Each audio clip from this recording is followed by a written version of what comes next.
സ്വർണം വാങ്ങാൻ കാത്തിരിക്കുന്നവർക്ക് ഇന്ന് അല്പം ആശ്വസിക്കാം. സംസ്ഥാനത്ത് സ്വർണ്ണവില കുറഞ്ഞു. പവന് ഒറ്റയടിക്ക് 1240 രൂപയാണ് കുറഞ്ഞത്. പവൻ 1240 രൂപ കുറഞ്ഞതോടെ വീണ്ടും 1,06,000 താഴെ എത്തി സ്വർണ്ണവില. 1,05,720 രൂപയാണ് ഒരു പവൻ സ്വർണത്തിന്റെ ഇന്നത്തെ വില. ഗ്രാമിന് 155 രൂപ കുറഞ്ഞു. 13,215 രൂപയാണ് 1 ഗ്രാം സ്വർണത്തിന്റെ വില. 2 ദിവസം കൊണ്ട് പവന് 1,120 രൂപയാണ് ഉയർന്നത്. ഇതിന് പിന്നാലെയാണ് വില താഴ്ന്നത്.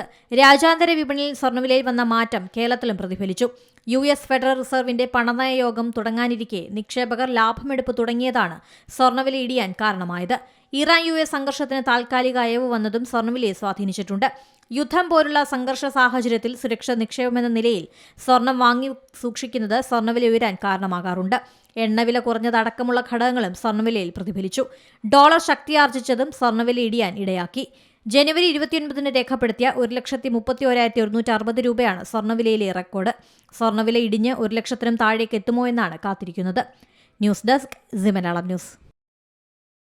ഏറ്റവും പുതിയ വാർത്തകളും വിശേഷങ്ങളും വിരൽ തുമ്പിലറിയാൻ സി മലയാളം ന്യൂസ് എല്ലാ ഡിജിറ്റൽ പ്ലാറ്റ്ഫോമുകളിലും ലഭ്യം.